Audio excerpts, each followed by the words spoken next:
Alors, bonsoir à toutes et à tous, et merci à mes collègues universitaires. Merci Philippe, merci Pierre, merci Paul de m'inviter à partager l'expérience que j'ai pu accumuler ces 10 dernières années, particulièrement concernant les révisions en utilisant la chirurgie assistée par ordinateur dans les infections, pour traiter les infections périprothétiques au niveau du genou.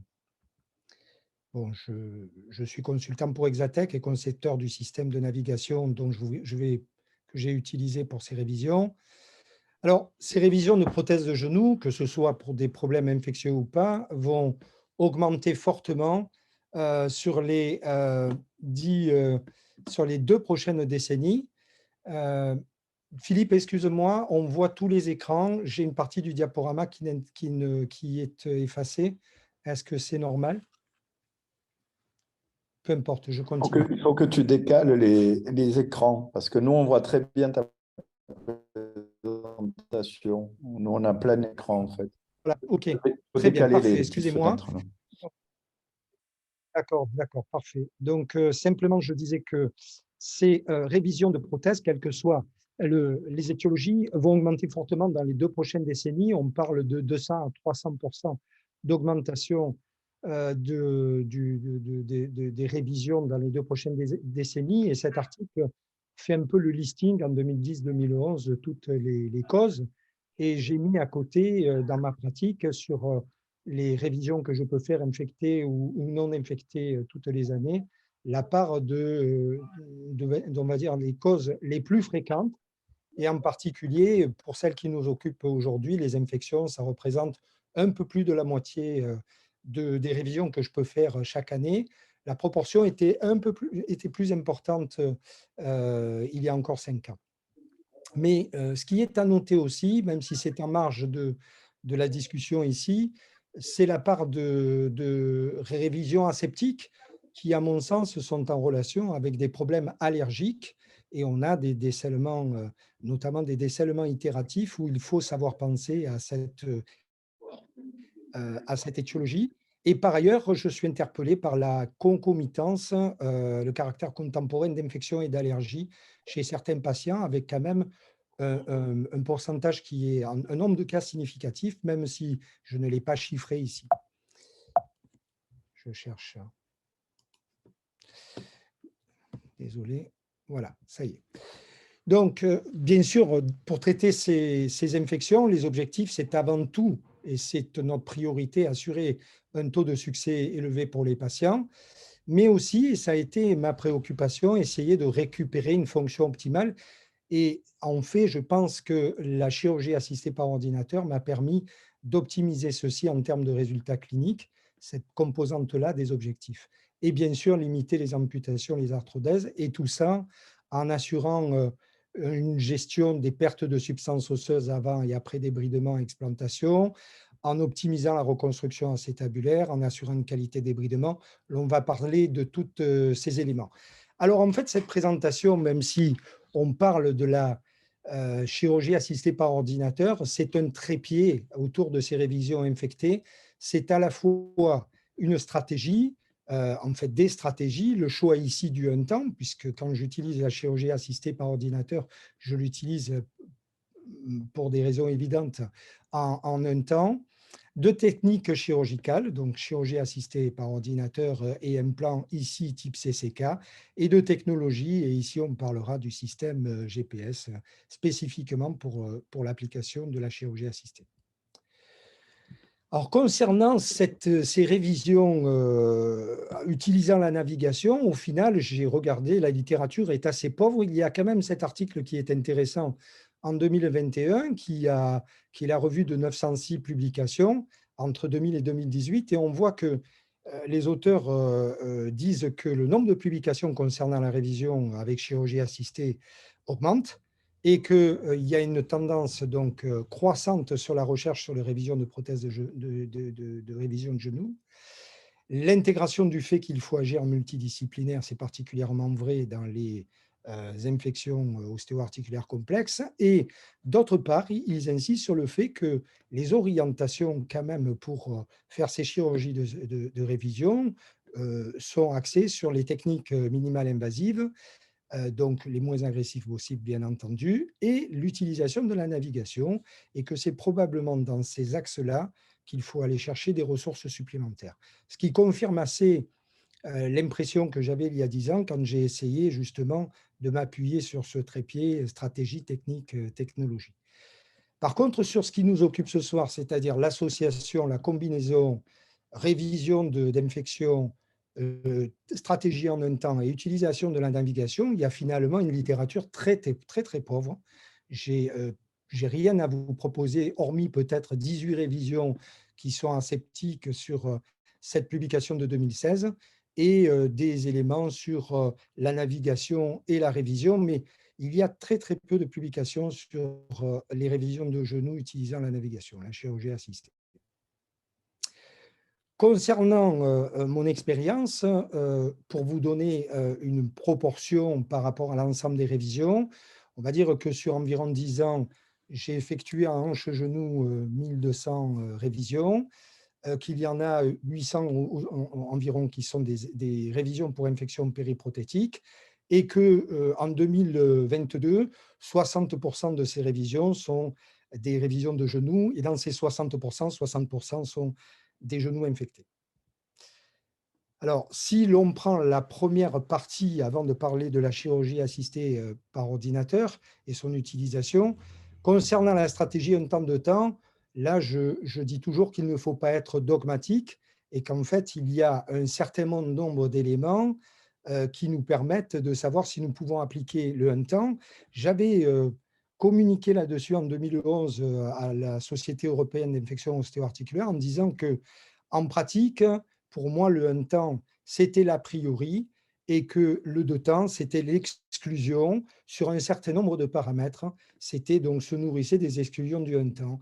Et en particulier, si je veux résumer les choses, je dirais que pour les critères microbiologiques, finalement, le un temps n'est pas dépendant du germe, même si quelquefois on n'a pas un germe identifié, on peut utiliser une antibiothérapie à large spectre et voir l'identification secondaire.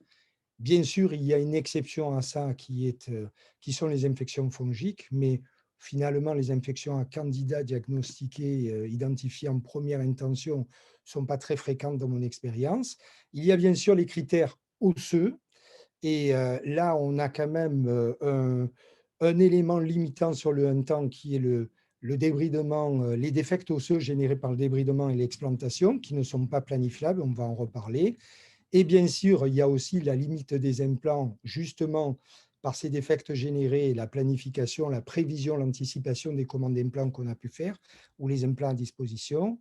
Et enfin, il y a les critères partie molle qui sont très importants, contrairement au niveau de la hanche, au niveau du genou, avec les débridements que l'on doit faire en partie molle, en sachant que, pour ma part, il n'y a pas de limitation, et ça a été dit également dans les sociétés européennes maintenant, sur la présence d'une fistule pour le un temps.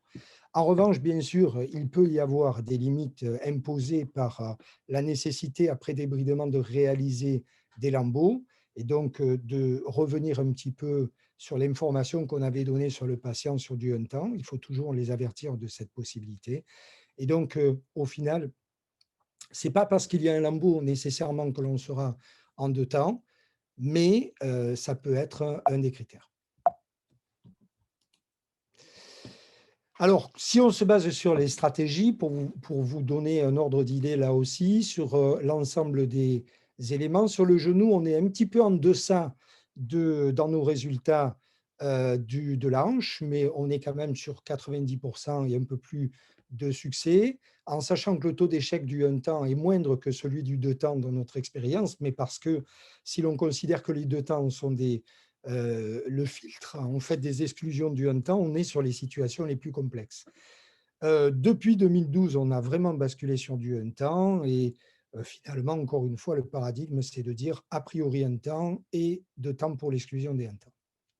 Alors, maintenant, si l'on parle plus précisément de l'introduction de la navigation pour les révisions de prothèses infectées dans mon expérience, ben, en fait, quand on m'a proposé d'être concepteur sur ce navigateur, c'était pour de la chirurgie primaire. Je n'étais pas nécessairement convaincu de l'intérêt de la navigation en chirurgie primaire. Maintenant, je navigue toutes mes prothèses primaires quasiment. Mais je me suis dit, je vais apprendre de la chirurgie assistée parce que je me suis dit que probablement c'était un bon outil pour les révisions de prothèses de genoux.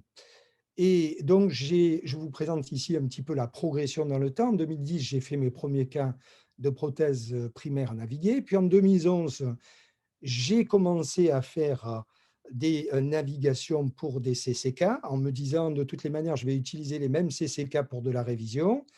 Et puis, quand j'ai vu que ça fonctionnait bien avec un profil spécifique, puisque le navigateur que j'utilise me permet de faire un flux de travail personnalisable, en 2012, j'ai commencé à faire des révisions de prothèses avec la chirurgie assistée et en même temps des aseptiques et des septiques en utilisant le Hunter. Et en 2020, au final, j'ai navigué plus, si on s'arrête à 2020, j'ai navigué plus de 300 révisions prothétiques, et dont 218 un temps navigué. Si l'on considère la série dont nous parlons et toute l'expérience elle a pu m'apporter, il y a eu en fait l'âge moyen des patients est aux alentours de 71 ans, il y a une proportion de femmes un peu plus importante que d'hommes, et bien entendu, je ne peux pas proposer ce combo CCK navigation pour autre chose que des prothèses initiales qui sont des implants primaires, postéro-stabilisés ou pas, ou des CCK posés en primaire. Pour ce qui est de la microbiologie, on voit qu'il y a toujours une proportion qui est un peu celle que l'on retrouve dans la littérature, c'est-à-dire essentiellement des staphylocoques aureus et coagulase négative surtout. Il y a quand même un pourcentage d'infections plurimicrobiennes qui n'est pas négligeable, 5,8%, et quelques candidoses, ce qui est toujours un problème, on le sait. La procédure chirurgicale, quand je vous parle de navigation et de un temps, est identique pour tous les patients qui sont dans cette série, c'est-à-dire indépendamment du type de germe, je n'utilise pas de garrot, je fais un seul drapage. J'utilise, si possible, de l'acide tranexamique. Je n'utilise pas de drainage sur toutes mes révisions infectées depuis de très nombreuses années. Les implants en question associés à la navigation sont des CCK. Au départ, j'utilisais un profil spécifique avec des coupes orthogonales. J'avais créé un profil CCK révision. Et maintenant, depuis 2-3 ans, j'ai introduit, quand je peux, de la balance ligamentaire, ce qui me permet d'avoir une cinématique pré-explantation et de pouvoir également, je vous montre un écran de contrôle, on reverra ça tout à l'heure, mais également simuler en fait des options de taille pour gérer des différentiels de gap entre la flexion et extension et donc essayer de trouver le meilleur chemin pour la reconstruction. Et dans tous les cas, j'utilise la même procédure de débridement, pas à pas. Je vous renvoie là-dessus sur l'article de maîtrise orthopédique que j'avais écrit sur le plan technique sur des débridements d'infections prothétiques du genou. J'avais été surpris d'ailleurs en l'écrivant en 2017 sur le fait que je ne retrouvais que très peu de choses écrites sur les débridements. Et ce n'est pas si simple que ça comme exercice de décrire un débridement à des internes ou à des collègues qui viennent. Il faut le montrer en fait, mais il faut être très exhaustif. Alors, des petites choses très rapides. Il y a quand même un piège dans ces prothèses infectées. C'est les kystes poplitées surinfectées. Il faut toujours aller vérifier ça. C'est un peu comme un abcès du psoas que l'on ignorerait dans le débridement.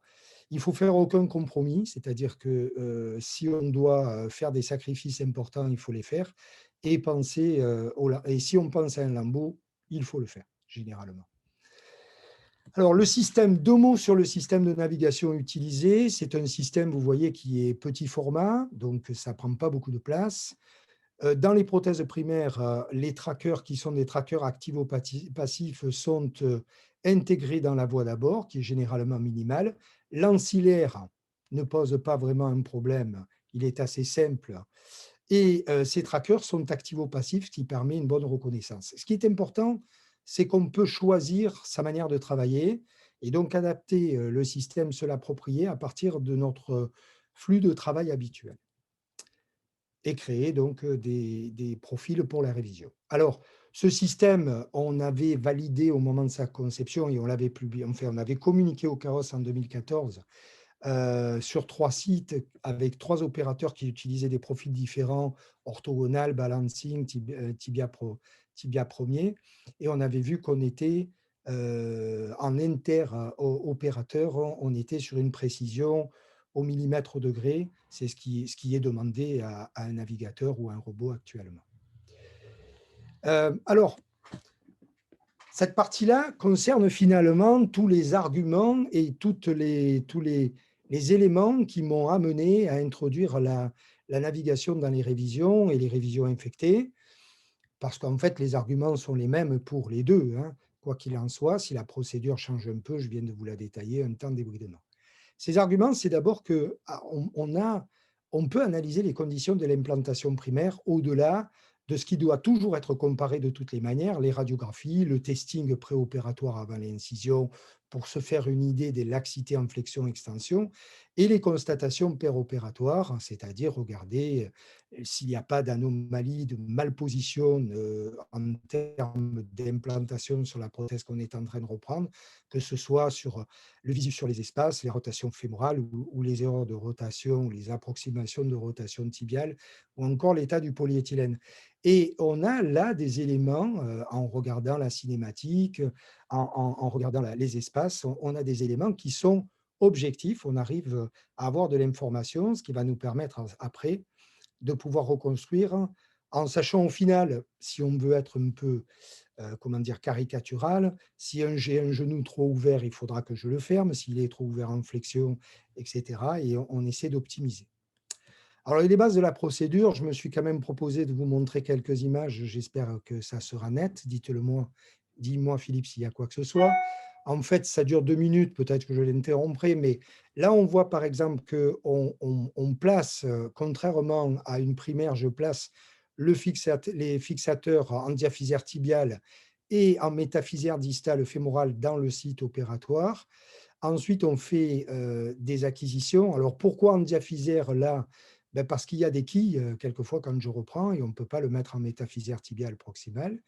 Là, bien sûr, la base de tout ça, c'est quand même de faire de bonnes acquisitions. C'est évident que faire de mauvaises acquisitions, que ce soit en primaire ou en révision, c'est donner de mauvaises informations au navigateur et donc de compromettre un petit peu la qualité de la reconstruction que l'on va faire. Vous voyez qu'après, on fait bien sûr une acquisition de centre. Une fois qu'on a fait ceci, on a donc une acquisition au niveau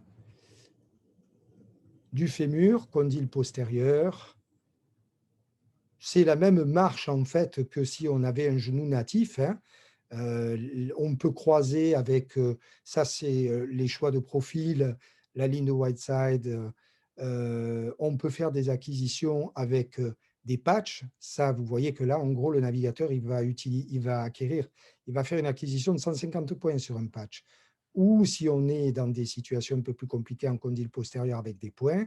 Et là, on est sur une prothèse à référence antérieure. Donc, bien sûr, on fait des acquisitions antérieures en ayant bien fait, parce que là, vous me voyez faire ceci, mais avant de placer les bases, bien entendu, j'ai fait un débridement et toute une synovectomie avec un nettoyage avant d'intégrer. Alors, on peut se dire, moi, au début, j'avais des hésitations. Est-ce que je mets ma base fémorale en métaphysaire distale dans le champ infecté? Si on fait une synovectomie, j'ai basculé et en fait, je n'ai pas eu de problème d'ostéite ou de problème particulier. Et sur la diaphyse, j'ai eu une seule rupture, une seule fracture diaphysaire sur toute la série chez une patiente obèse et à 4 mois, donc c'était vraiment une fissuration, on va dire, de fatigue. Bon, la fin de la navigation ne va pas être utilisée sur l'ensemble de la procédure. Il faudra qu'à un moment donné, on s'arrête et pour les quilles, je ne navigue pas. Donc, je vais vous expliquer en fait un petit peu cette limite-là. Bon, alors, une fois qu'on a fait toutes ces acquisitions, bien sûr, on fait l'explantation et on va devoir gérer des pertes de substances osseuses. Quand l'on fait une révision septique ou aseptique avec une explantation, on a bien sûr des classifications. En particulier, moi, j'utilise la ORI. qui permettent d'anticiper la perte et donc de faire un prévisionnel. Cette planification préopératoire, bien entendu, elle est utile, elle est indispensable, mais la vraie limite de tout ça, c'est que quand l'on fait, en particulier en chirurgie sceptique, un débridement osseux en plus de l'explantation, on risque de générer des pertes qui n'étaient pas prévues, pas planifiées, et qui vont poser des problèmes ensuite de reconstruction. Et donc, comme on a des besoins en péropératoire d'informations très précises, je pense que, et d'outils de simulation, je pense que de ce point de vue, la chirurgie assistée nous apporte un plus. Elle nous apporte un plus parce que on va savoir exactement quels sont les défects, on va être informé par le navigateur, mais on va pouvoir aussi maîtriser les résections. Je ne vous ai pas mis de vidéo là, mais finalement, on peut être très économe sur les résections et donc se mettre dans une situation qui va favoriser ensuite la reconstruction en limitant les pertes. On peut aussi réaliser des coupes asymétriques en étant assez juste et en étant bien informé de la perte et de ce qu'il va falloir combler. Et surtout, on valide les coupes planifiées en regardant si vraiment ce qu'on a réalisé correspond. Et ça, c'est important parce que même en chirurgie primaire, on s'aperçoit qu'il y a des variations de 2-3 mm, des variations de degrés. Et si l'on additionne toutes ces variations, au final, ça fait une sommation d'erreurs dont je ne sais pas si, au final, même en primaire, ça n'a pas une certaine importance sur la qualité de l'implantation.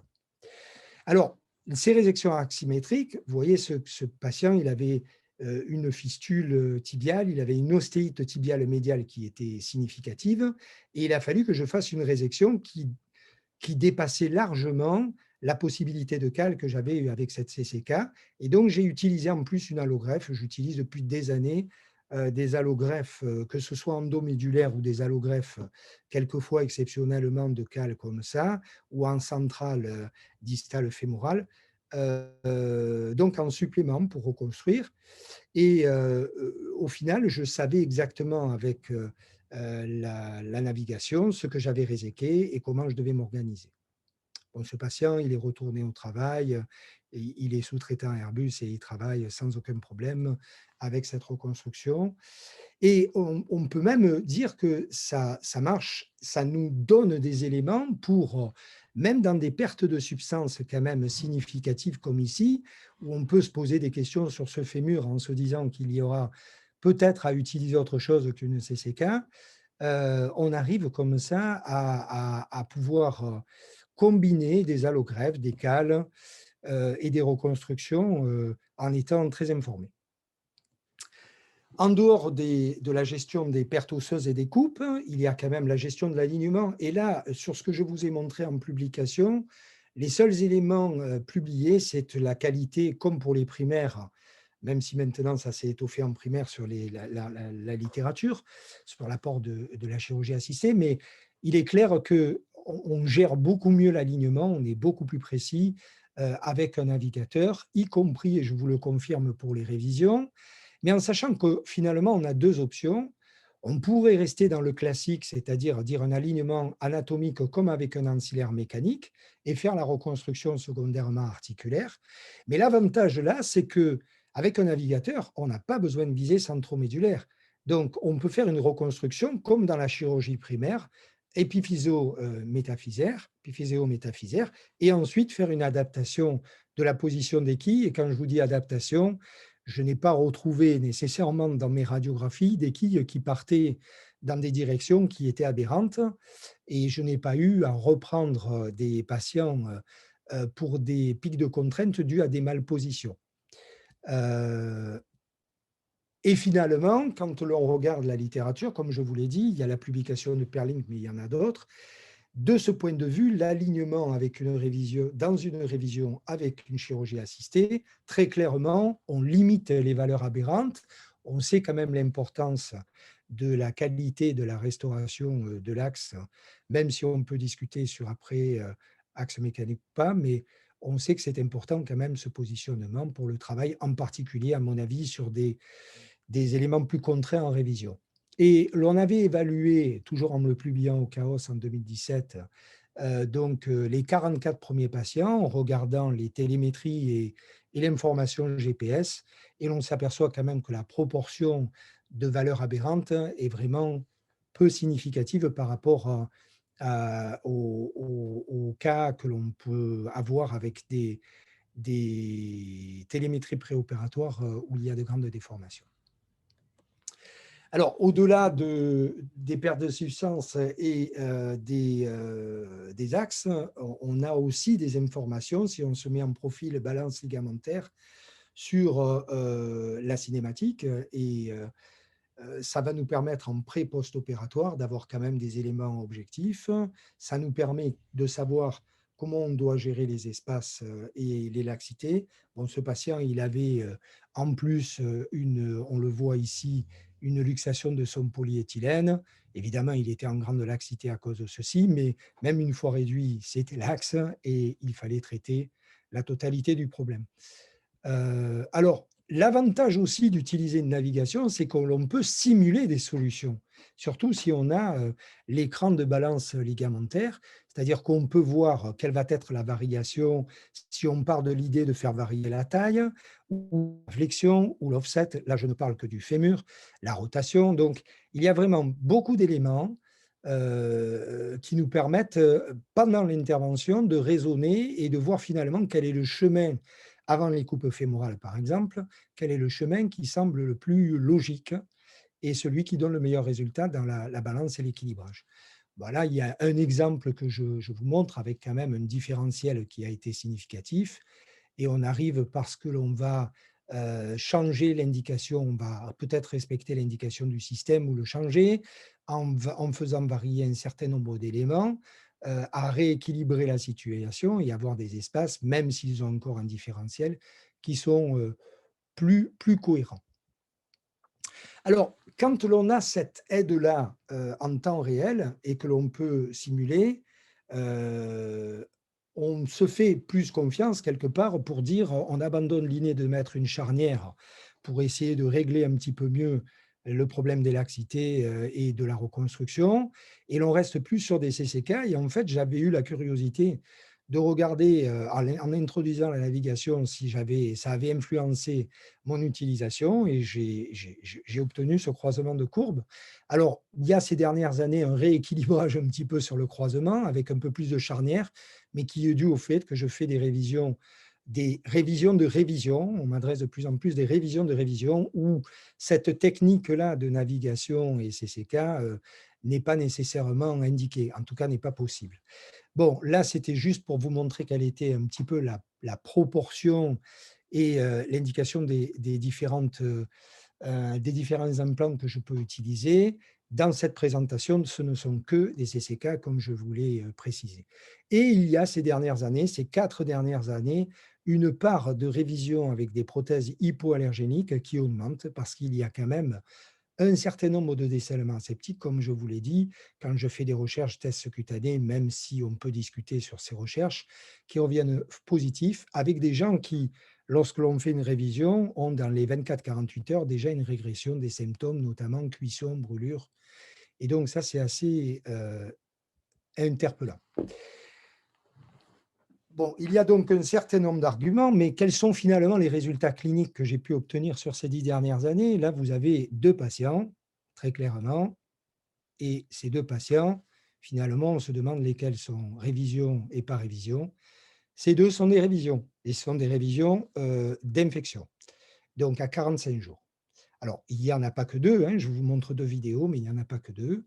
Et en fait, si l'on regarde les scores d'Oxford, on s'aperçoit, en tout cas, moi j'ai la sensation qu'en introduisant la navigation et le 1 temps, j'ai optimisé, je dis bien et le 1 temps, parce qu'évidemment, tout reconstruire en 1 temps favorise une récupération fonctionnelle en limitant les phénomènes d'enraidissement, mais les 2 associés, j'ai obtenu donc des résultats à 45 jours, à 2 mois, qui sont assez satisfaisants pour une récupération assez rapide. Et finalement, en comparant les révisions aseptiques avec les révisions septiques, on voit que la récupération, on va dire la dynamique de récupération, si elle est à peu près la même à 6 mois, est un petit peu plus retardé dans les scores d'Oxford pour les gens qu'on traite d'infection, ce qui me semble assez cohérent. Mais globalement, à 6 mois, on a un résultat sur les révisions qui est satisfaisant. Et quand même, à 6 semaines, 2 mois, déjà des patients qui sont autonomes. Concernant les mobilités articulaires moyennes, on est aux alentours de 110, 115 degrés, avec quelquefois plus de flexion pour les révisions de révision, sans qu'il y ait nécessairement de laxité. On n'est pas en train de parler de mobilité due à des laxités. Donc, on a quand même des mobilités sur des révisions qui sont satisfaisantes. Bien sûr, c'est reproductible, c'est ça qui est d'intéressant, ce n'est pas limité à quelques cas. Et après 10 années, on peut dire que sur un taux de succès infectieux qui est d'un peu plus de 90%, cette procédure qui associe un temps navigation et en utilisant ces implants est fiable dans les limites de son utilisation, bien entendu. On n'a eu que 2 procédures non finalisées. C'était plutôt des problèmes de tenue au départ ou de courbe d'apprentissage. Il n'y a pas eu de complications spécifiques de la chirurgie assistée, hormis, et je voulais signaler, mais c'était pour une révision aseptique, cette fissuration de contrainte que j'ai eue à 4 mois sur le tibia avec un traitement orthopédique. Alors, il faut considérer d'autres éléments. Quand on veut argumenter l'utilisation de la navigation, à mon avis, c'est quand même l'impact médico-économique. J'aurais tendance d'ailleurs dans cette présentation de parler plutôt de l'efficacité du combo un temps révision, vous l'avez compris. Et là, on est sur des durées moyennes de chirurgie qui sont de l'ordre de 2 heures, 2 heures et demie en un temps navigué.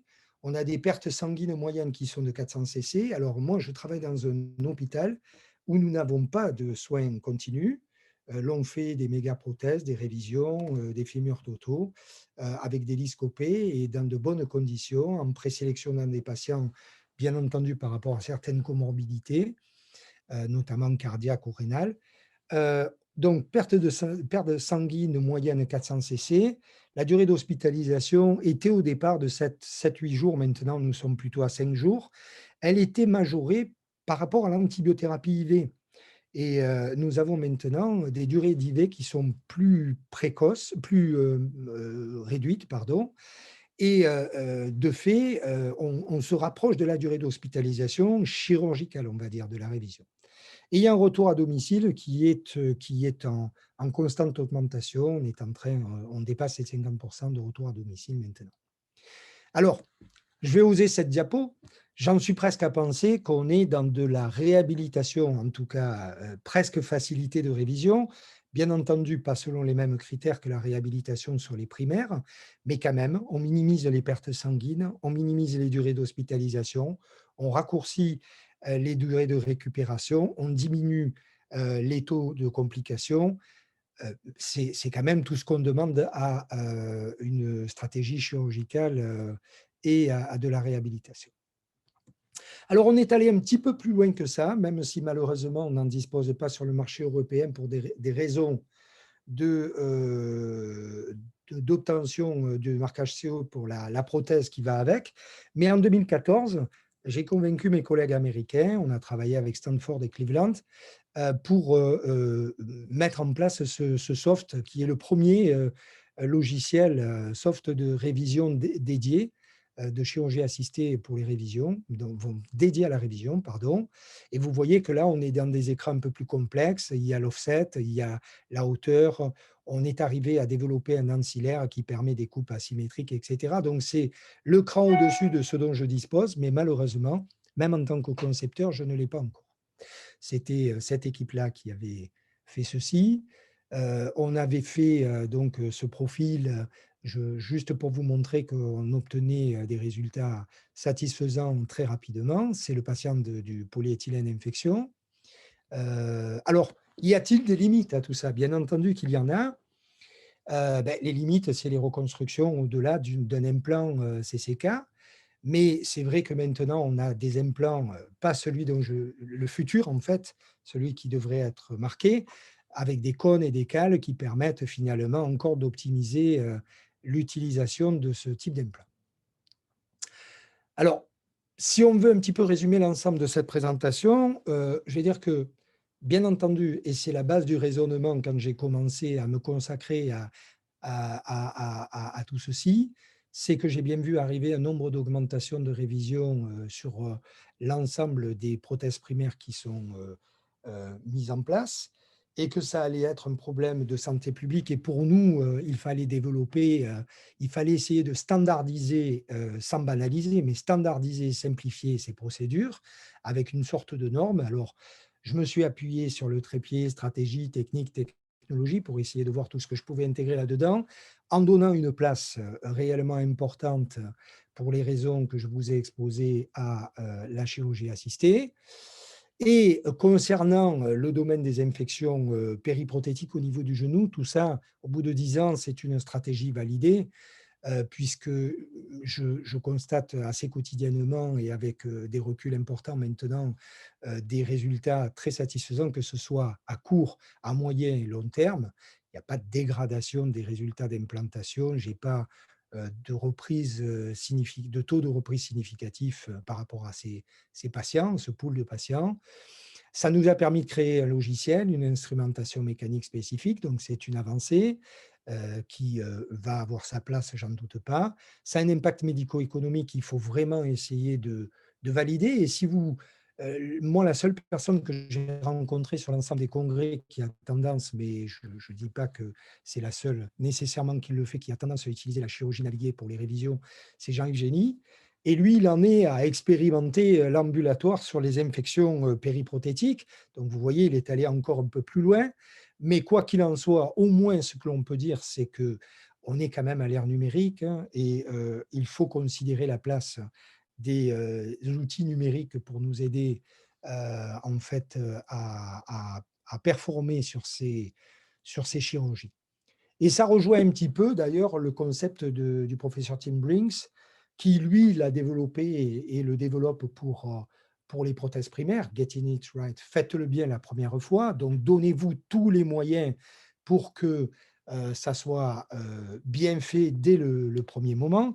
Alors c'est vrai bien sûr pour la prévention des complications et la longévité des implants primaires, mais c'est vrai aussi pour le traitement des infections périprothétiques, et c'est un petit peu l'objet de la présentation aujourd'hui quand je vous parle de ce trépied et de ces associations.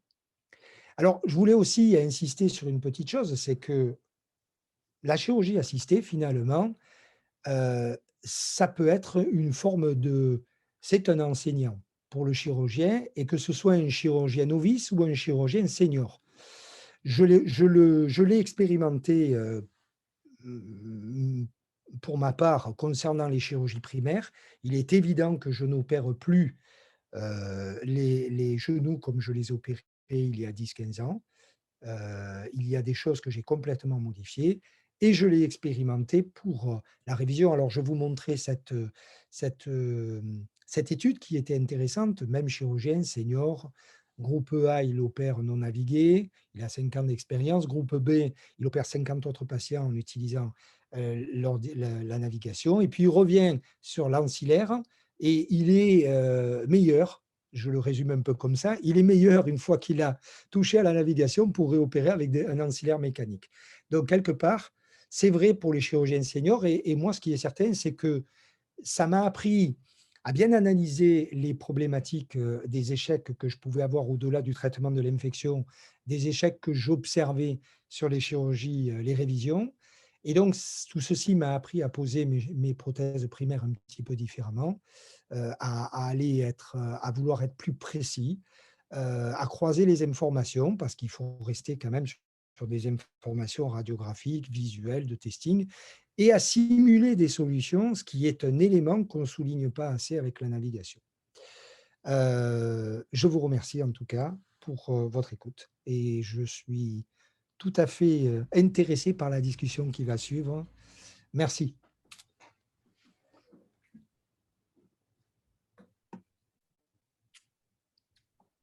Est-ce que vous m'entendez tous là? Oui.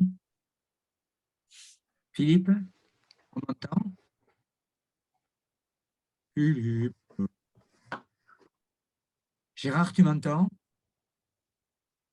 Oui, je t'entends très bien. Ah, très, très bien, très, très bien. Merci Gérard. En tant que chairman, la première des choses à faire, c'est de féliciter l'orateur on voit que tu te promènes avec ton navigateur comme tu te promènes dans ces topos et tu es très, très, très convaincant. C'est vraiment quelque chose de très agréable d'entendre. Peut-être que l'on peut serrer un petit peu les questions. Premièrement, je crois que tu as bien développé plus tard. Tu as bien développé l'argumentaire entre un temps, deux temps. On part sur un temps et puis des fois, les choses ne vont pas bien. Justement, le temps, mais le weather se dégrade et on est obligé de faire autrement. Je crois que c'était bien dit. Je voudrais peut-être que tu, parce que c'est une notion un petit peu nouvelle, que tu développes un tout petit peu le problème de l'allergie et notamment de la mise en évidence diagnostique avec une certitude de cette fameuse allergie. On en a beaucoup parlé, mais comment un petit peu la gérer et comment tu vois un petit peu les choses? Alors, sur l'allergie, je dois avouer que je progresse, on va dire, dans mes réflexions et dans mon expérience depuis 4-5 ans. Vous m'entendez? Moi, très bien, mais D'accord, il n'y a pas d'accord. que moi. Non, non, mais ça va, je pense que tout le monde m'entend. Donc, je veux dire, je progresse dans ce que je peux faire. J'ai été interpellé justement par des révisions aseptiques, notamment des patients qui avaient des décèlements précoces, itératifs, avec des reprises itératives. Donc, ça a été un peu le point de départ de ma réflexion. Je voyais des patients avec des décèlements précoces. Or, on a un petit peu une règle qui est si un décèlement survient avant 2 ans, on doit le considérer septique a priori jusqu'à preuve du contraire. Et puis on fait des explications, des explorations, les scintigraphies, des ponctions éventuelles, des biopsies sous arthroscopie, tout s'avère négatif. Mais on a quand même quelqu'un qui a eu une histoire de décès, déjà une histoire de révision pour un décèlement avant 2 ans, puis une deuxième et qui arrive douloureux avec quelquefois des diagnostics d'algodystrophie. Donc voilà un petit peu le tableau de départ qui m'interpellait et avec des reprises où je me disais je suis quand même obligé de reprendre ces patients parce que je ne peux pas les laisser dans ce contexte. Et quelque part, j'ai hypothésé le fait qu'il y avait un problème d'allergie. J'ai commencé à faire des tests cutanés. J'ai eu la chance que certains patients soient testés positifs au niveau cutané, ce qui m'a amené à ce moment-là à décider d'une stratégie avec une prothèse hypoallergénique, pas révisée à ce moment-là, hein, parce que je n'ai pas de gamme de révision en hypoallergénique, en implant, et pas naviguer, je veux dire. Et j'ai eu la surprise de voir des patients qui me disaient au bout de 24, 48, 72 heures, malgré les douleurs post-opératoires, malgré les suites, qui me disaient j'ai plus les brûlures, j'ai plus la sensation qu'il faut qu'on m'enlève ce que j'ai à l'intérieur. Certains me disent ça. Et donc j'ai commencé à me dire bon, il y a quand même un problème là-dessus. Alors, j'aurais tendance à dire, sur ce que je peux en avoir constaté, que quand l'on a des patients qui ont des décèlements aseptiques, assez précoces, avec on va dire des reprises ou pas, des diagnostics d'algodystrophie, mais qui durent plus de 2 ans, malgré les traitements, il faut penser à l'allergie, il faut aller faire des tests cutanés. Alors malheureusement, Mertel avait fait une très belle communication là-dessus.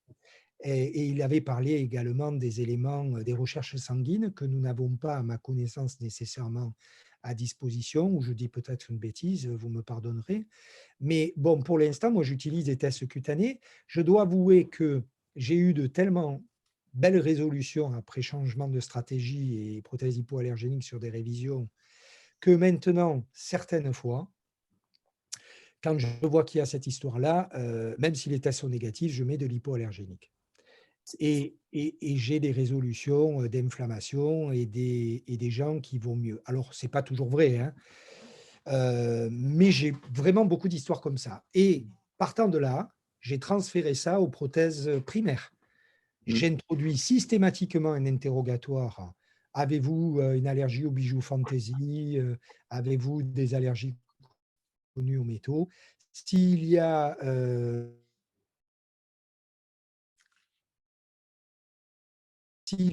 pour les certaines fois, je mets par excès, on va dire, ou en tout cas je mets des prothèses hypoallergéniques et au final, j'ai un taux d'algodystrophie qui a nettement diminué. Si je peux rajouter une petite note, comme il y a certainement des allergies qui sont confondues avec des infections et des infections avec des allergies, à Purpan, on va dire, pas à Rangueil, pour régler le problème, on met des prothèses analergiques à tous les malades en première intention, c'est-à-dire on prend des prothèses en oxynium qui a priori ne donnent pas d'allergie.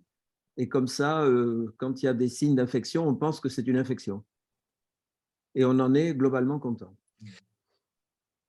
Mais c'est une stratégie et je pense qu'il faut de toute façon élaborer des stratégies en implantation primaire. La tienne en est une, celle que j'utilise peut être une alternative qui peut-être est moins sécurisante, j'en sais rien. Mais ce qui est certain, c'est que la part des allergies est franchement sous-estimée. Et moi, je dois avouer que j'ai un œil particulier sur le côté concomitant allergie-infection sur un certain nombre de patients que je reprends pour des révisions. L'un favorise l'autre. Pourquoi pas? Disons qu'en tout cas, j'ai un œil attentif là-dessus parce que j'ai l'impression que ce n'est pas une association non significative ou anodine. D'accord. Donc, pour résumer, en effet, il faut y penser. Et par contre, donc, la seule manière de le mettre en évidence, Là, je n'ai pas d'explication. La seule manière de le mettre en évidence reste les tests cutanés. Pour l'instant, oui, mais en sachant que ces tests, oui, comme l'a très bien souligné Michel, pour l'instant, oui, parce qu'on n'a pas nécessairement beaucoup d'outils diagnostiques, mais au moins les faire, parce que s'ils sont positifs, on a déjà un critère et d'étayer un petit peu l'utilisation des prothèses hypoallergéniques. Pour revenir, alors pour se focaliser maintenant sur la navigation et son intérêt. Donc, on a vu que tu naviguais la prothèse en place, la prothèse native, la prothèse infectée. Mais si cette prothèse a été mal posée, ou bien si elle est décellée et qu'elle a bougé un tout petit peu, ou qu'elle bouge même un peu beaucoup, est-ce que ça ne perturbe pas les renseignements que l'on va donner à l'ordinateur du navigateur? Alors oui, et c'est certainement le point crucial avec les acquisitions, c'est-à-dire finalement, alors c'est une question que m'avait posée Skulco à Modène d'ailleurs, parce qu'il était venu écouter attentivement tout ça, et il m'avait posé cette question. Alors, il y a une limite, c'est-à-dire que lorsque je fais l'arthrotomie, j'ai un implant, notamment un implant tibial totalement enfoncé ou un fémur totalement décellé, brinque-ballant, oui, je vais devoir me méfier sur ce que je fais et voir si réellement je suis la marche du navigateur et voir si j'ai des valeurs aberrantes. Mais on peut postuler différemment, c'est-à-dire, après tout, quand on opère ses genoux, même si on a un tibia qui s'est enfoncé parce qu'il est décellé, il s'est varisé, il a créé une perte de substance médiale, par exemple, on est confronté, quand on fait des navigations de gonarthrose post-traumatique, à des déformations intra-articulaires qui sont significatives. Et on prend ces points-là. Et on s'appuie sur ces points-là pour ensuite faire une reconstruction. Donc, on peut tout à fait, et je l'ai fait, faire des acquisitions sur des implants qui sont décellés et des déformations générées par l'infection et le décèlement. On va comparer ça à une situation de grande déformation intra-articulaire. Avec quand même, à ce moment-là, une attention très particulière sur le fait qu'il faut croiser les informations, le retour d'informations du navigateur avec ce que l'on a en radiographie, ce qu'on a en anatomie, en observation péropératoire, pour se dire est-ce qu'il y a une discordance réelle entre ce que je vois, ce que je constate pendant l'intervention et ce que me dit le navigateur. Auquel cas, on arrête la navigation parce que ça veut dire qu'on va être sur des choses aberrantes. Mais finalement, dans mon expérience, non, pas réellement. Le capitaine du navire reste le chirurgien. Toujours dans le problème de la navigation, je voudrais peut-être quelques précisions sur l'équilibre ligamentaire. Alors, dans le contexte précis, bien sûr.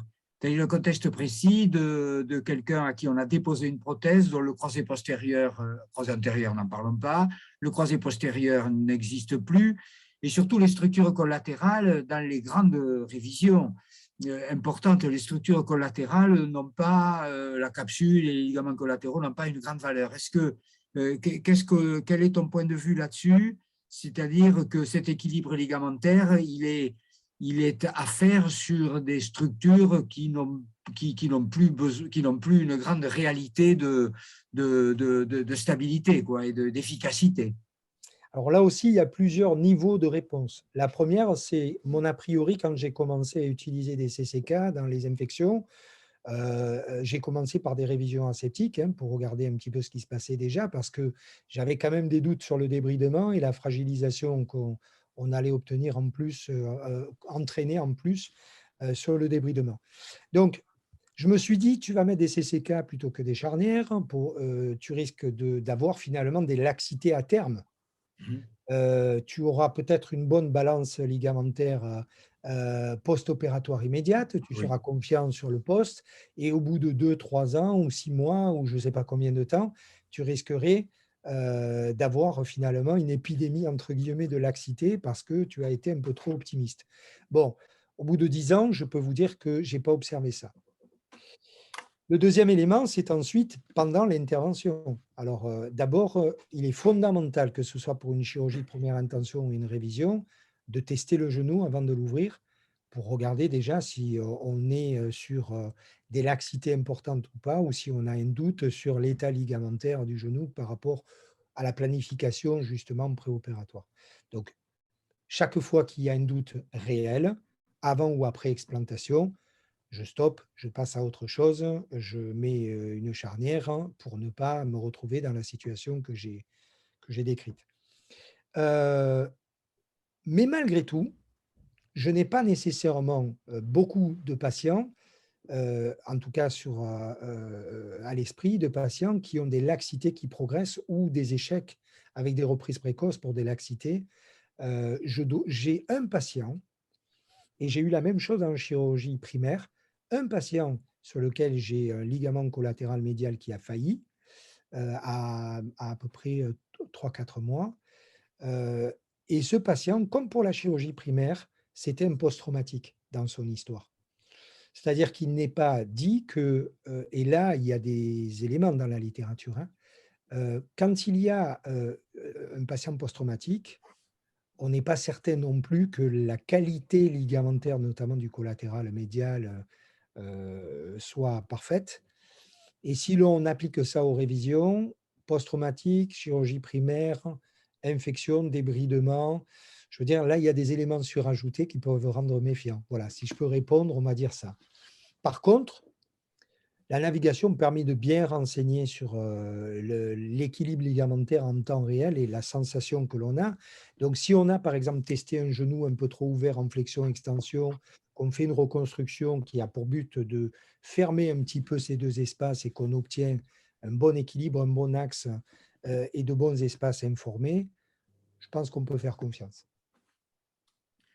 Un autre détail technique, quels sont les conseils que tu peux donner, et d'ailleurs l'intérêt de la navigation au passage, sur le rétablissement du niveau de l'interligne articulaire? Ah là, je vois que tu connais bien tout ça, ça ne m'étonne pas. Merci de me poser ces questions-là parce qu'elles sont cruciales. Alors, l'un des défauts qu'on a assez fréquemment quand on démarre la révision, tu me diras si tu es d'accord avec ça, c'est qu'on a il y a deux grands éléments en fait, mais il y a surtout la hauteur patellaire. On se retrouve au début, quand on commence un petit peu notre histoire de chirurgien de révision, même si on a été alerté, on a souvent on a quelquefois des patellas bara. Oui, On n'arrive pas finalement, on augmente la hauteur, on proximalise l'interligne, et en fait, on a un défaut, c'est qu'on ne distalise pas assez le fémur dans la révision. Alors, il y a quelques implants d'ailleurs qui ont le défaut de leur qualité, notamment les MRH qui ont tendance à faire un petit peu des patella bara. Donc, il faut toujours corriger ce défaut sur certains implants, mais au-delà de ça, même en dehors des implants, on a tendance à pas assez descendre le fémur, en fait, quelque part. Et aussi, il y a un problème de rotation. Je présume que la navigation doit te donner la rotation du carter fémoral pour que la rotule tombe bien. Alors, parce qu'on n'a plus de repères quand on fait une reprise. Tout à fait. Alors, la navigation, elle informe en partie là-dessus sur le navigateur tel que je l'ai, parce que, évidemment, il faut regarder d'abord comment est à l'ouverture avant explantation s'il y avait une vraie erreur de rotation, ça c'est important, parce que de visu et en contrôle navigation, on aura une information. Et après, effectivement, avec le navigateur, on va pouvoir corriger une malposition en rotation et donc favoriser une cinématique fémoro-patellaire qui soit convenable. Donc, Cette fameuse erreur de rotation de l'implant en place, on ne peut la valider que quand on met en évidence la rotation entre guillemets normale de l'implant que l'on retrouve par la mesure de la ligne bi-épicondylienne.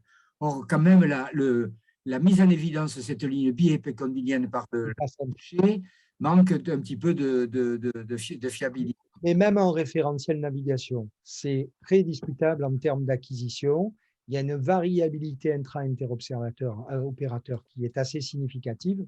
Moi, je n'ai pas nécessairement confiance pour avoir testé, évalué sur mes acquisitions en reproductibilité sur cette ligne. Donc, j'essaie de croiser condyle postérieur, outside, pour essayer d'avoir un croisement d'informations. D'ailleurs, j'ai utilisé un terme erroné qui est erreur de rotation. Il faut être un peu plus pointilleux que ça. C'est la rotation de l'implant qu'on enlève. Est-ce que c'était la rotation du genou natif? Point d'interrogation. Donc, on a une perte d'information quand même sur le natif. On doit se fier à ce qui était implanté et dire ça rentre dans la norme ou c'est dans des valeurs aberrantes et il faut que je le corrige. Voilà. Et ça ne peut pas te donner la rotation par rapport à l'axe du col. Alors, comme on le non, ferait avec ça, non. une TDM. Non, on l'a pas. Alors, moi, j'utilise le navigateur en imageless, c'est-à-dire sans reconstruction image. Ça serait intéressant de voir si, mais je ne sais pas si ça existe, hein, j'essaie de répondre comme ça à brûle pour point. Ça serait intéressant de voir si, en utilisant de l'imagerie, on peut l'intégrer et le planifier dans le navigateur. Pourquoi pas? En tout cas, ça serait intéressant. Est-ce que, Paul, tu me permets de revenir sur l'idée du deux temps, un temps? Oui, oui, bien sûr. Alors, moi, je vais te raconter un peu d'histoire parce qu'en vieillissant, on en a envie. En 86, Arangueil est venu dans le service Mauduit. C'était un chirurgien de Narbonne. Il nous a fait toute une communication sur l'existence des spaceurs. Et tous dans la salle, on a découvert que ça existait. Et de 86 à 2000, une période où Gérard était dans le service, on faisait du deux temps. Et après, petit à petit, on en a fait de moins en moins, surtout à la revue de nos résultats en deux temps. Et puis est arrivé le cryoac. Et au moment du cryoac, on est reparti dans le deux temps parce qu'il y a eu la sécurisation, on ne peut pas se permettre. Et maintenant, de moins en moins, on fait du un temps. Puis je fais un cours sur la chirurgie de la hanche dont mon sujet, c'est un ou deux temps. Et je pensais que tout le monde était d'accord sur le fait qu'il faut faire du un temps. Et quand j'ai terminé ma communication, où j'ai quand même été prudent en disant on peut faire les deux, je me suis retrouvé avec une bataille entre Jenny et Migaud. Migaud qui ne fait que du deux temps et Jenny que du un temps. Et j'ai vu que c'était très partisan et que ce n'était pas encore acquis de retomber dans le un temps, alors que ça a toutes les qualités. C'est-à-dire les tissus ne sont pas rétractés. On sait que quand on fait du deux temps et qu'on refait des prélèvements après le deux temps, il reste des germes, et parfois pas les mêmes. Il y a énormément d'avantages pour le malade et le chirurgien de faire du un temps. Et tout ça, c'était pour dire que ce n'est pas gagné le fait que l'on peut passer au un temps. Ce n'est pas encore passé dans l'idée de tous. C'est pour ça, Philippe, que moi, quand j'en ai parlé au Congrès européen de la Société européenne, ma manière de le présenter, pour les plus jeunes en particulier, c'est de dire ne soyez pas dogmatiques, il y a de la place pour les deux, mais à mon avis, l'a priori, le sens de l'histoire et de l'évolution, c'est de considérer, surtout si on a une équipe multidisciplinaire qui nous aide, que le un temps est l'a priori. Oui, et que il faut faire du deux temps quand on ne peut pas faire du un temps. Voilà. Moi, pour te donner une idée, depuis l'an 2000, j'ai fait beaucoup de prothèses de hanche et de reprise. Je n'ai plus fait de deux temps depuis l'an 2000, en 20 ans. En 20 ans, je n'ai plus fait de deux temps. Je ne sais pas si c'est une chanson, ça. Et ça m'a pas. Si j'avais eu des réinfections, je serais revenu aux deux temps, mais ce n'était pas le cas. Mais ça, c'était à titre personnel. Je ne suivais pas les directives du cryoac. Ce qui est d'ailleurs un piège, parce que quand au cryoac, on dit qu'il faut faire du deux temps, et que par derrière, on n'est pas d'accord et qu'on fait du un temps, si ça se passe bien, personne ne dit rien, et s'il y a un problème, c'était écrit qu'il fallait faire du 2 temps. C'est quand même un problème général de ces réunions où d'autres chirurgiens donnent un avis sur ton malade. Mais il y a des choses, si on veut aller plus loin. D'abord, on a de plus en plus d'éléments qui nous permettent d'aller sur le 1 temps. On a une meilleure connaissance des infections, une meilleure maîtrise de la microbiologie, une meilleure maîtrise de l'antibiothérapie, une coordination infectiologue-chirurgien qui est meilleure. Et on a également maintenant, je voulais juste le glisser, mais c'est important, les ciments à double antibiothérapie qui permettent quand même de sécuriser encore plus, notamment quand on a affaire à des germes résistants. Alors, c'est vrai pour les révisions de révision, mais ça peut être vrai pour des révisions, on va dire, de première intention. Les ciments à double antibiothérapie, il faut s'y intéresser, ça fait partie de l'arsenal qu'on peut utiliser pour optimiser encore et sécuriser le 1 temps.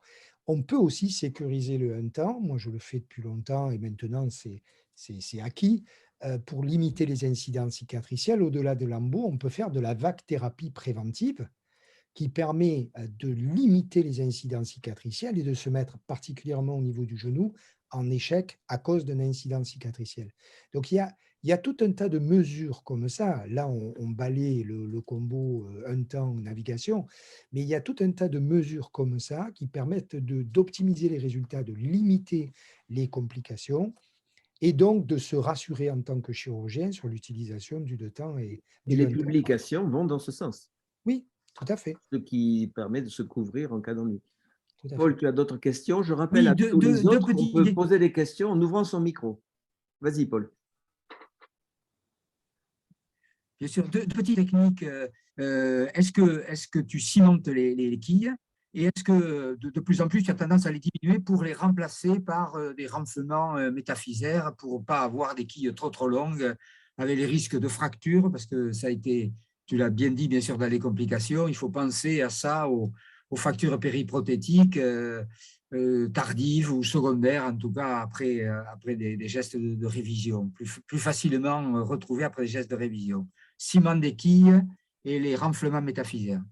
Alors, ciment des quilles, généralement sur des révisions de première intention, je ne cimente pas les quilles. Si j'ai une assise épiphysaire qui est de bonne qualité, je vais cimenter la partie assise, mais je ne vais pas cimenter la quille. Tu les mets en press-fit? Je les mets en press-fit ou même je ne les cimente pas sur des quilles cimentées. Si, en revanche, et c'est plus vrai sur les révisions de révision, ou quand on commence à avoir des débridements importants, conséquents, que ce soit des pertes condyliennes fémorales et centrales ou des pertes cavitaires centrales tibiales, là, généralement, je fais de l'allogreffe plutôt que des cônes et des sleeves, mais ça ne veut pas dire que je ne suis pas d'accord pour les utiliser. Je serai plus cône, on va dire, parce que ça va plus dans le sens de l'allogreffe et des cales que j'utilise que les sleeves. Et généralement, j'utilise ça et je cimente mes quilles en même temps. Alors, quelquefois, quand j'ai des révisions de révision où l'endomédulaire a été complètement gratté au point qu'il ne reste plus que de la corticale à l'intérieur, j'ai eu, sur certaines de mes révisions, des échecs immédiats de ciment. Le ciment, le manteau de ciment ne tenait pas, j'ai ressorti la prothèse. Et là, je me suis dit, je ne peux pas rester comme ça. Donc, j'ai transféré la technique d'Exeter à ces révisions. Et en fait, ce que je fais dans un certain nombre de cas, c'est que je fais du bourrage d'allogreffe, y compris en un temps, et je vais cimenter dans mon allogreffe en endomédulaire. Et ça fait 7 ans que je fais ça. C'est surtout sur des révisions de révision, des gars prothèses. Mais c'est une technique que j'utilise maintenant régulièrement et je vous fais de bons retours aussi, hein, parce que vraiment, c'est intéressant et ça permet de sortir de ce piège-là. Voilà. Donc, cimentage de quilles, pas systématique. Essentiellement quand je sens qu'en épiphysaire, je ne vais pas avoir l'assise qu'il faut et que j'ai greffé. Dans notre public, nous avons des chirurgiens qui viennent du Liban, d'autres qui viennent de Tahiti. Est-ce que vous avez des questions? Et tous les autres aussi. Je vous rappelle qu'il suffit d'ouvrir votre micro et vous poser la question. Et vous aurez la réponse. J'espère. Allez-y, lancez-vous. Bon, ils sont timides ou endormis. Vous n'avez pas d'autres questions? Paul?